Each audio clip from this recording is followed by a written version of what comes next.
I sort of split my career in my head in half. It's like the pre-COVID days and the post-COVID days.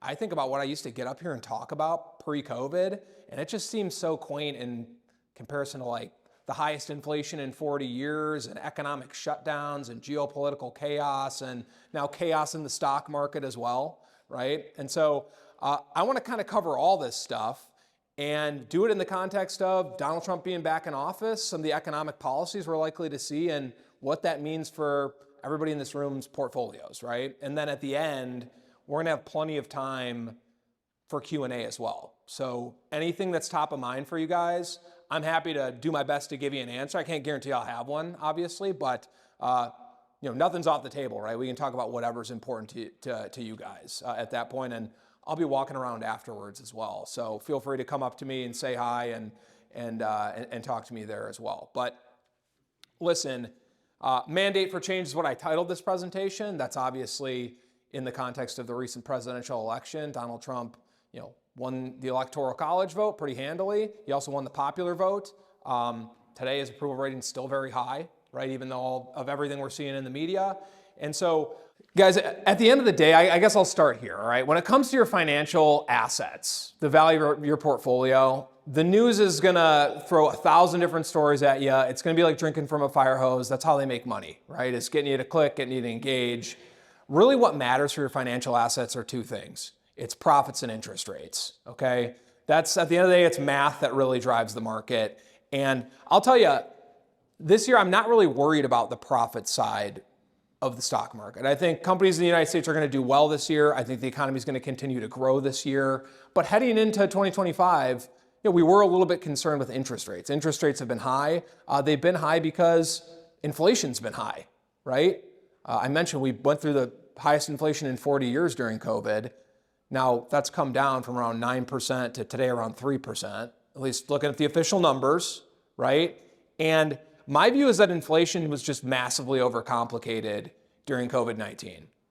Okay, whether that's politicians or news pundits or honestly, like economists did a horrible job talking about inflation as well. They made something simple really complicated. Inflation's not complicated. It's too much money chasing too few goods, right? What did we do during COVID?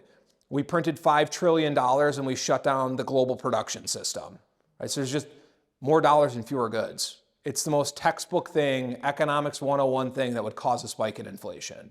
So, hey, recently inflation's come down because we stopped printing money and we reopened the economy, right?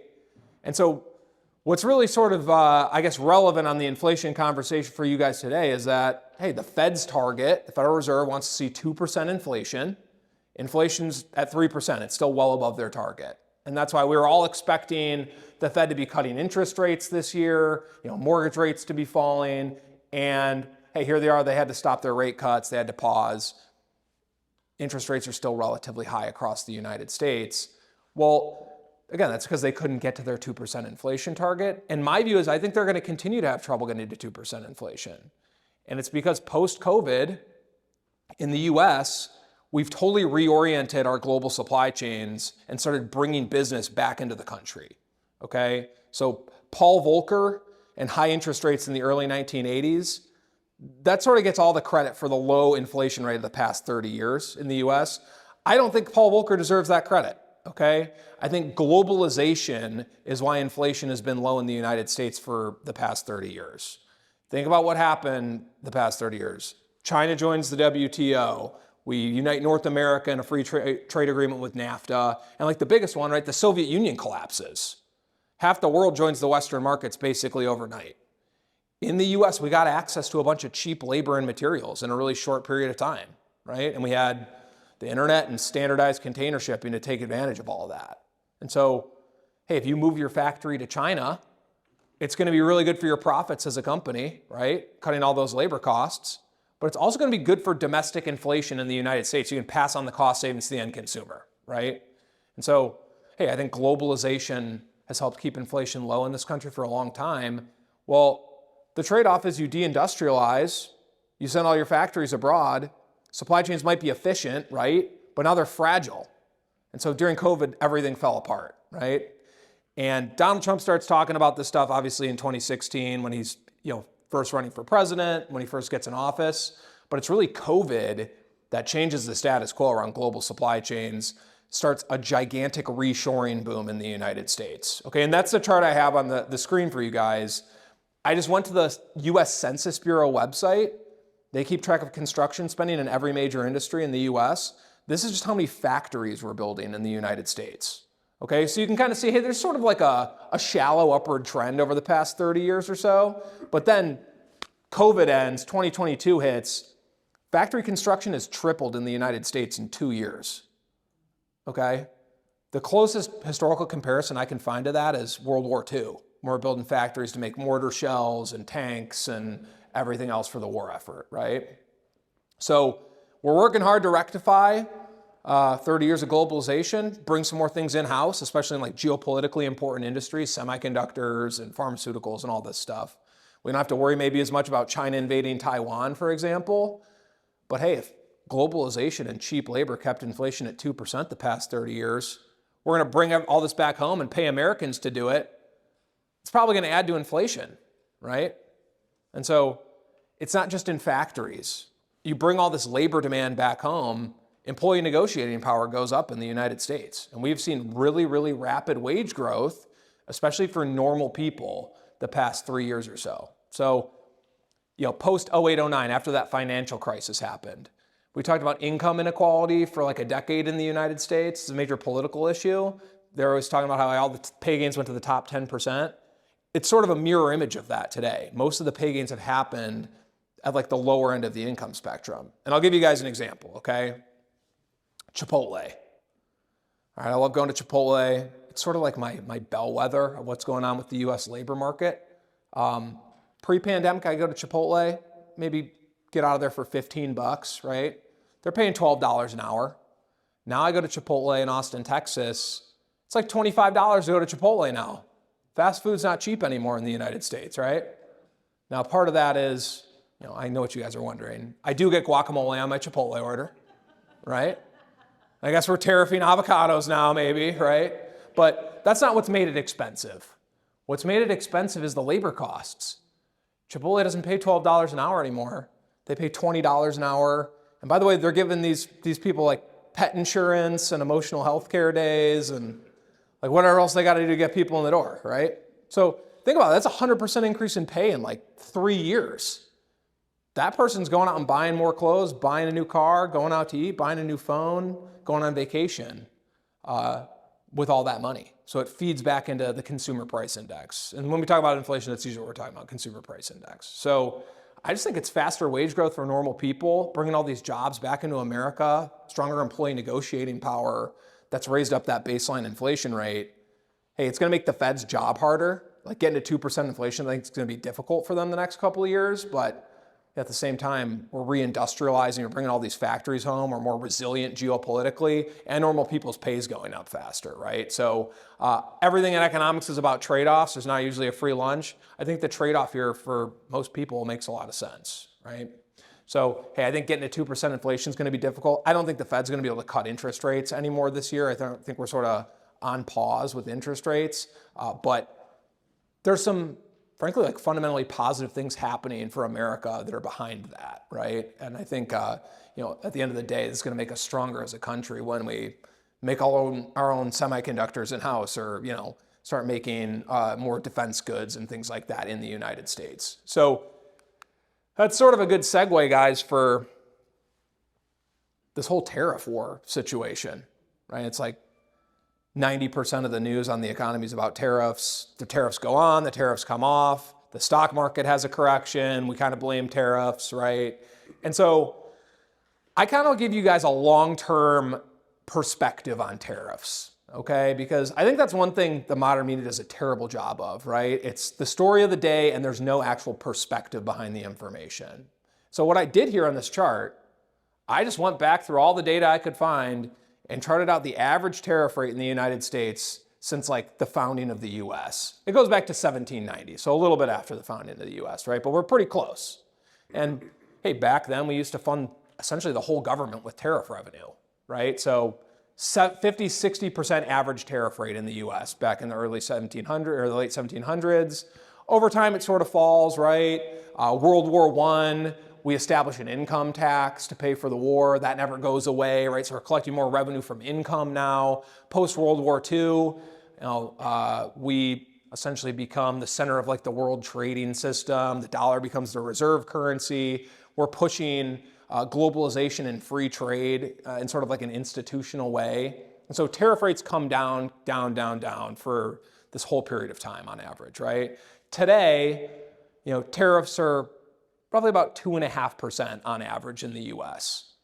Pre-Donald Trump, tariffs in the United States were 1.5%, right? So that little blip you guys see at the far end of the screen here, that's what all this ink has been spilled about. That's what all this debate around tariffs since 2016 has been about, is this little upward tick in tariff rates on average in the United States, okay?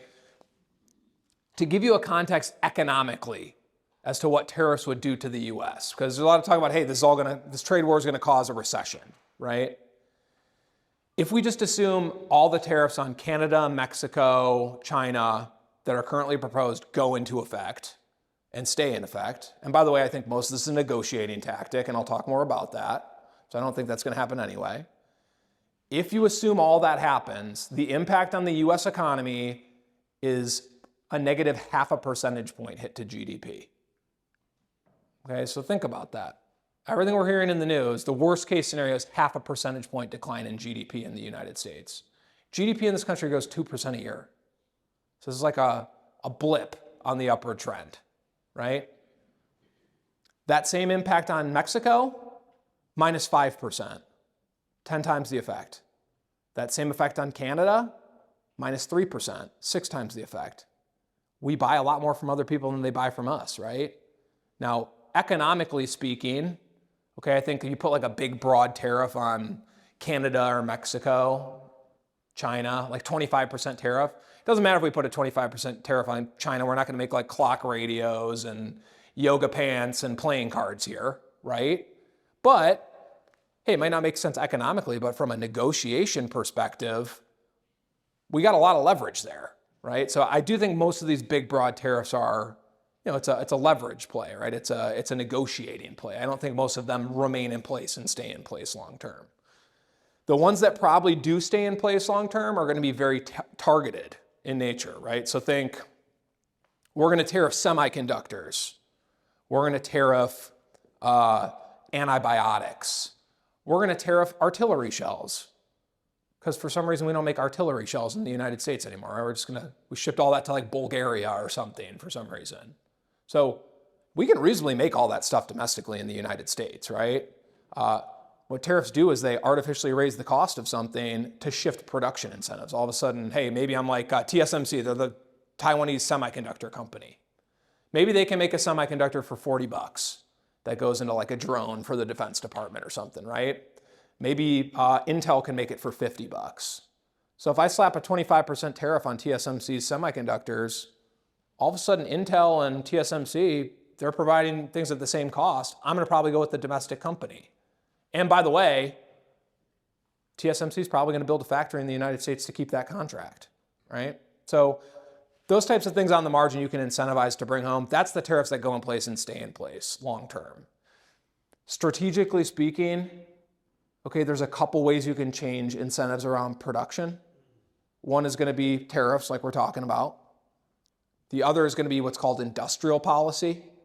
Essentially, the government like pays companies or gives them tax incentives or whatever else to bring production into the country. That's what the CHIPS Act, the Inflation Reduction Act were under the Biden administration.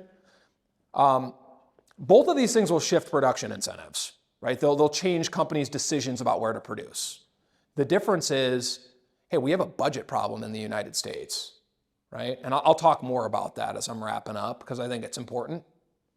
But, hey, if I can either change incentives by spending $3 trillion over 10 years, which is what the Inflation Reduction Act and the CHIPS Act are going to cost, or I can change incentives by collecting some tax revenue with tariffs, it's probably a better option to bring in money instead of, shovel it out the door, given what's going on with the budget in the US, right? So, guys, I think we're going to see tariffs that remain in place long term. They're going to be pretty targeted. They're going to be pretty limited. I think most of this stuff is a negotiating tactic. But even on its face, like you look at the real estimates of what this does to the US economy, it's not big enough to cause a recession, okay? Most of this recession talk in the US, and maybe this is a little bit too technical, but I'll just tell you guys kind of what's happening, in my opinion. There's something called the GDP Now model. They plug in data in real time and it spits out a number for Q1 GDP. GDP is really negative right now, if you look at that model, okay? It only has 1 month of data that it's using though. It uses January data. In January of this year, every company in the US knew Donald Trump was going to put tariffs in place, right? We all kind of knew what was going to happen. And so every company that could front ran the tariffs. Instead of 1 month of ball bearings being imported for their supply chain, maybe they import 6 months of ball bearings, right? Just to get ahead of this whole thing. So what happened in January trade data was imports surged by the most they've ever gone up in 1 month in the United States. The trade deficit expanded the most it's ever gone up in 1 month in the United States, right? GDP, gross domestic product, it's only what's made domestically, right? So you actually have to subtract out imports out of GDP. And so we're only using 1 month of data, right? It shows up as a huge negative pull on GDP. GDP is temporarily showing up as very negative right now in the United States. But here's the thing. I already imported 6 months of ball bearings. What am I going to do in February and March? I'm going to import way less ball bearings, probably none, right? And so imports, as soon as we get more data, are going to drop off a cliff and GDP is not going to look negative anymore. So this whole worry about recession is going to disappear, I think, in the next couple of months. That's my view, all right? By the way, this happened, I think it was 2021, Joe Biden's administration. We had 2 negative quarters of GDP growth. I remember we had a whole debate about like redefining away a recession because it wasn't officially considered a recession. The same thing was happening. We'd shut down the economy for COVID. We'd reopen. We'd get hit with a flood of imports because China's factories were back up and running. Imports would surge and GDP would go negative from just trade shifting around, right? So I think that's all that's happening right now is tariffs, trade policy is making big dramatic swings happen in GDP over the short term. I don't think we're having a recession, guys. I think generally speaking, a lot of this reshoring is good for the country, okay? And hey, overall, I think the country's going to grow. The economy's going to grow this year. The last thing I would touch on with tariffs, okay, is their impact on inflation. Because there's a lot of talk on, hey, and tariffs are going to add to inflation in the United States. If you tariff something, you make it more expensive, right? So not disputing that. I think imported goods inflation is going to go up in the United States. However, if a consumer has a fixed amount of dollars to spend, and all of a sudden the imports that they buy are a little bit more expensive, that just means they have to take money from somewhere else in their budget to pay for those imported goods. And so inflation actually slows down or goes down elsewhere in the budget. On net, when we're talking about inflation in the United States, it's not like 1 or 2 goods, right? It's a whole basket of goods that goes into CPI, Consumer Price Index. Tariffs don't make the CPI index, the inflation number we all sort of like publicly discuss in the United States, go up. And we just had a case study in this under Trump's first term in office, okay? 2017, 2016, pre-trade war, inflation in the United States was 2%, right? He launches a trade war with China, with Canada, with Mexico, steel tariffs, aluminum tariffs, washing machine tariffs. 2018, 2019, anybody want to guess what the inflation rate was in the United States? It was like 1.8, 1.9%, right? So it didn't move at all from the pre-tariff trend. So I don't think these tariffs are going to crash the economy, guys. I don't think that they're going to raise the inflation rate. The big picture is inflation's higher just because we're totally reorienting global trade. We're bringing a lot of production back to the U.S. The tariffs are frankly like a symptom of that. They're not the cause of that, right? It's stronger labor negotiating power, faster wage gains for normal people in the United States that have raised that inflation rate. So I think we're going to do more tariffs, but I don't think it's going to crash the economy, guys. I think this is mostly like it's like the Trump reality TV shows back, right? Like the ratings are really good. We're going to hype up every major news story and keep like CNN alive a little bit longer, right? So sort of how it works. Okay. Let's talk a little bit about what they can actually do to get this inflation rate down, okay? Because a lot of this stuff, Global trade's like reorienting after 30 years of globalization. They can do stuff on the margin, right? But that's a big, broad macroeconomic change. One thing they do to help with inflation is Department of Government Efficiency can follow through and actually cut some regulation in the United States, okay? So when we talk about regulation in the US, it's sort of a hard thing to get your arms around, at least in like my role, because I could talk to you guys about like, hey, there's this individual regulation, here's the pros and here's the cons, or the economic impact. When I'm talking about like the overall regulatory burden on the United States, it's a lot harder to talk about. It's just like sort of abstract. And so best numbers I've found, okay, regulation in the US costs us about $1.5 trillion a year. And maybe a better way to talk about it is just visualizing regulation over time. So that's the chart that I have on the screen here, okay? And it's not a perfect proxy, but all I've done here is I've charted out the number of pages in the Federal Register, okay? So if the government writes a rule or a regulation, it goes in a giant book somewhere. I guess maybe it's probably in a computer now, right? You'd hope. There might just be a guy with a quill, though, somewhere writing down on the pages, right? But you can see over time kind of what's been happening with regulation. That's why I like this chart. It gives you guys historical context, right? I want to give perspective and context today. And so, hey, the last time we had a supply chain crisis and high inflation in the United States, you know what we did? We did a big deregulation, right? The OPEC oil embargo in the 70s and the early 80s, the high inflation, right? Now, Ronald Reagan gets a lot of credit for this, but this was back in the era when deregulation was not a partisan term, right? Jimmy Carter was a big part of this too. And so collectively, Jimmy Carter and Ronald Reagan cut regulation in the United States by about 50% during this time period. Pretty crazy. What were they deregulating? I'll give you guys a couple examples, all right? One, the trucking industry. All right, it used to be you go from South Carolina to Georgia with a full truck, you unload, you have to come back with the truck empty. Or you can't go two-way routes. So overnight, deregulation happens, right? Trucking gets twice as efficient. Transportation, how we get all of our goods in the United States, right, gets half as expensive per mile. The airline industry. Does anybody know what the Civil Aeronautics Board is? Has anybody ever heard of that? You are maybe the only person in the room that knows it, right? Like, nobody knows what it is anymore because it doesn't exist anymore, okay? That's because they appointed a new head of the Civil Aeronautics Board who then essentially eliminated his own agency because he saw it as not doing anything helpful, right? It used to be that if you wanted to start a route from, Charleston to Atlanta, okay? Maybe it makes all sense on like your Excel spreadsheet, you're gonna earn some profit on it, it's an efficient route to do as an airline. It doesn't matter. You have to go to a bureaucrat in Washington, D.C. and get approval to add that route. Also, the airlines couldn't compete with each other on price at all, right? So that means they could only compete on service. What does every picture of the airlines in like the 1950s look like?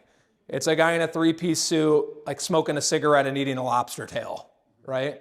It's the only guy that could afford to fly in airplanes. Well, hey, they deregulate. All of a sudden, these airlines can add routes that make economic sense. They can compete on price. Airfare gets way less expensive, right? It's way more attainable and affordable for normal people. They deregulated the telephone monopoly. Got rid of long-distance telephone call monopoly. Made things a lot more reasonably priced, right? Energy production, ocean shipping, rail shipping. So we're talking about huge sectors of the overall economy here, right? Now, I think this helped beat inflation along with globalization, right? It made the economy more efficient, got rid of some of the red tape that made production artificially expensive. But, by the way, also the 80s and the 90s were a pretty strong period of time economically from a growth perspective. But over time, hey, the government writes more regulations, regulation grows, the federal government grows, right? Heading into 2016, we had a record high in regulation in the United States. Donald Trump does some deregulation in his first term in office, but it doesn't really stick. It's not very permanent, right? For a couple of reasons. One is because it was executive orders that they did it through. So those can be reversed under the next administration, and they were, a lot of them. The other reason we had COVID, right? COVID added a bunch of regulation to the economy. So you can kind of see where we're at today. I think going forward, we're going to have a big deregulation in the United States for a couple reasons. One is they've got like Elon Musk and all these, AI guys going through everything with a fine-tooth comb with these tools that we didn't even have 2 years ago. So we can get our arms around and understand like, hey, where's all the money going? What are all these regulations actually doing? Who's benefiting from all this? In a way that, probably take 100,000 people sitting like behind desks to do this in the past, right? So we've got some creative problem solving helping out here. The other thing going on, guys, is we have major Supreme Court decisions over the past couple of years that give them legal ammunition to actually pull this off, okay? So I'm not a constitutional scholar, and take what I say with a grain of salt, right? But I'll sort of summarize what's going on. You've got decisions like EPA versus Massachusetts. You've got decisions like the Chevron decision that basically call into question this idea of bureaucratic deference. So the past 30 years, regulations haven't been passed by Congress. Basically, the SEC, the EPA, the FDA just pass regulations, and when they get challenged in the courts say, we're going to defer to the experts on this, right? So these Supreme Court decisions basically say, hey, if you're going to pass a rule or a regulation, you got to do it through Congress. There has to be a recourse to the people if they don't like these rules and regulations to kick you out of office. So a lot of the regulation in the past 20 years is de facto unconstitutional right now. It gives them the ability to actually repeal it en masse. So I think they're going to be able to pull this off, guys. What are they going to actually deregulate? There's going to be a whole host of sectors, but one I've already seen a lot of movement on is physical infrastructure in the United States. Okay, if we're going to reshore production, we're going to reindustrialize, we're going to win the AI race, we're going to build all these data centers, we're going to build nuclear power plants, we're going to modernize the electrical grid, all this stuff, right, that you hear about. Guess what? Every one of those projects can't get tied up in regulation and red tape for 5 to 10 years. And so that's, I think, really the most impactful area you could see, some permitting regulatory reform on is physical infrastructure. That's what we really need in the United States right now. So pretty optimistic about them pulling off a deregulation effort here. Okay, let's talk a little bit about the budget really quick in the United States. And I guess this ties in with DOGE as well, because it's spending cuts, right? And I guess I'll give you guys the spoiler now. I don't think we have a revenue problem in the United States. We have a spending problem in the United States, okay? And so my favorite way to look at the budget deficit or like the debt or any of this stuff is not overall level of debt. It's what we spend on interest every year as a percent of the economy, right? So that's what this is. Interest as a percent of GDP is what this line is. What does society spend on just paying debt service costs versus our production? And so one, you can tell by nobody cared about this the past 30 years, right? We racked up $30 trillion in debt, but we refinanced it down the whole time, right? Interest rates are falling. But then COVID hit, inflation took off, the Fed hiked rates, interest rates spiked, and debt costs have skyrocketed as well, right? So I think we're basically at a point in this country, guys, where things can get way better with the debt or way worse for the debt really quickly. On one hand, we just keep expanding the deficit, keep, pass the Trump tax cuts again, don't pay for any of it with spending cuts.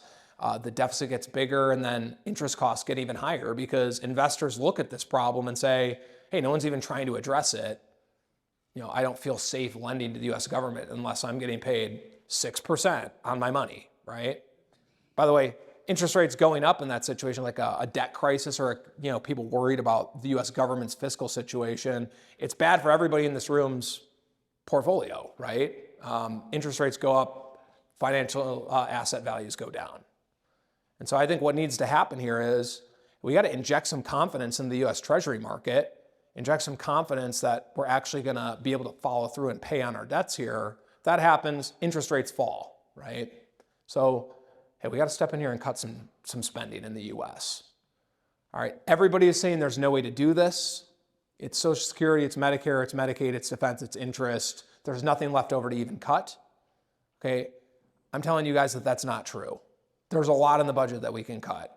Now, I don't think they can get $2 trillion. That's what Elon Musk is talking about, right? But I think you could get up to $1 trillion in the United States, and it's a doable goal, okay? I'll give you some examples of where this money is right now. $500 billion has not actually been approved by Congress of the annual spending in the United States. Okay, it's sort of like just, I guess you'd call it like bureaucratic inertia, right? These programs grow over time, budgets grow over time, without anybody really signing off on the money. And dollars are going out so many different directions out of the US Treasury, there's no labels on any of these payments, right? So it was impossible to really know what was happening, right? So when Elon Musk's talking about like improper payments or fraud or abuse or any of that stuff, it's usually this like $500 billion in spending he's talking about, right? That's money that we can, if we figure out what's happening, we can cut that spending, right? There's also like impoundment powers by the president. That's a whole debate as well. We don't have to get into that right now. If you guys want to talk about it during Q&A, we can. But $500 billion, doable pretty easily. About $1 trillion in spending annually in the US could be cut by just reversing Biden-era executive orders. Okay, so Donald Trump has the power to do this right now. What is this spending that I'm referring to? Think student loan forgiveness. Okay, that got ruled unconstitutional, but they sort of found like end run around it and do it in a different way. Solar, wind, electric vehicle credits in the Inflation Reduction Act, very expensive. Okay, I live in Texas. We have more wind power than anybody else in the country. Republicans in Texas love wind credits, right? So as soon as this money gets spent, guess what? All these special interests attach themselves, and it's not as partisan as you'd think, right? Everybody likes feeding from the trough, right? And so I'm not saying it's going to be easy, but they could reverse a lot of this spending with just the stroke of a pen, all right?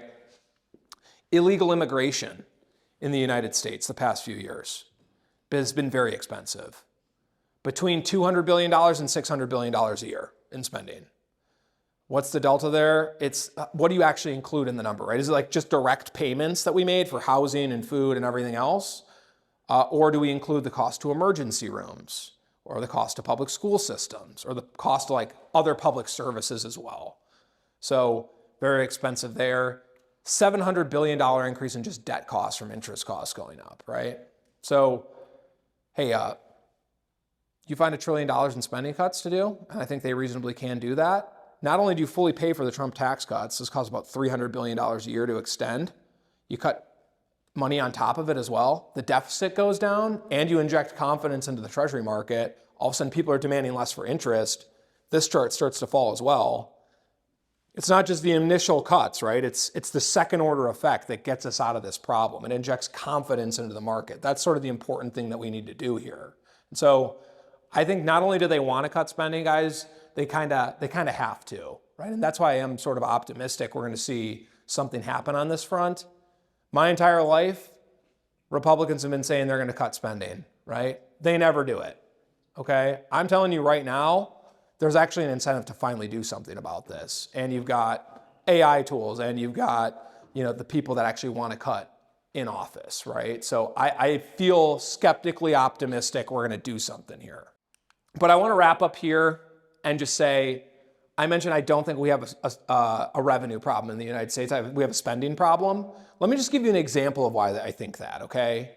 So most of the debates are on, hey, we raise taxes on the rich, right, quote unquote. We can plug this hole in our deficit and like everything's going to be great in the United States.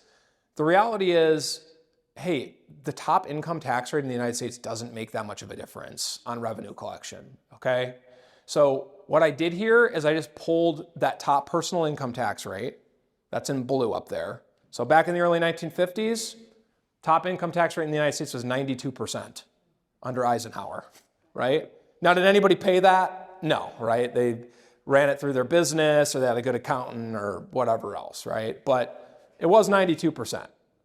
Now, throughout the years, JFK cuts income tax rates significantly. Then Ronald Reagan famously does so as well. They've fallen by 2/3, mid-30s now, right? The orange line up here, guys, is federal government revenue as a percent of GDP. Basically, how much tax do we collect at the federal level as a percent of the overall economy, right? That fluctuates between 16 and 19% of GDP. There's no correlation between income tax rates at the top end and revenue collection in the United States at all, right? If I look at this chart, sort of bounces around without any correlation there. It's really strong economic growth that brings in a lot of tax revenue, right? So again, we raise taxes by 100 billion, we spend 300 billion anyway. My point is even raising taxes isn't going to bring in another $100 billion, right? We actually have to address the spending side of the problem here. Inflation is going to stay above the Fed's target, guys, but it's from reshoring. I don't think tariffs are going to crash the economy. I think that the best thing that we could do for interest rates, for the stock market, for the sustainability of the government budget is actually cut some spending here. And I will say, thankfully, I see a lot of this stuff being addressed for the first time in a serious way in a long time in Washington. So I'm skeptically optimistic, right? That's sort of my baseline position on this stuff. But I think we have a lot of really fundamentally important stuff happening that advantages the United States with this reshoring. I think we're pulling ahead of the pack basically versus the rest of the world. I think there's a lot of reasons to be long-term optimistic here, even short-term optimistic. But we got a budget problem that we got to solve, and that's where I think a lot of this volatility is coming from in the stock market. It's interest rates bouncing all over the place. Tariffs are not the reason the stock market fell, in my opinion. They might have been like a catalyst or a news story that got people worried. But the problem was, hey, we head into this year with the market looking a little bit frothier, overvalued. It's because interest rates were high, because people are worried about the budget situation, okay? So with that, I'll wrap it up there, guys, and say if you want to follow along with any of this stuff, I've got a couple examples of the pieces that we put out at First Trust. Everything's one page or less. It's easy to read. It's easy to share with your friends if you want to. This is all free, okay? You can just have this stuff. We'd be blessed to have you as readers. Google First Trust, subscribe. Come talk to me afterwards if you'd like this. I think it's a good resource. I've also got a LinkedIn up there. You can follow everything that we put out on LinkedIn if you don't want this stuff in your inbox, and I get it, right? And we're all getting 1,000 emails a day. So I'll wrap up prepared comments there. I think we're gonna do some Q&A. So thank you guys.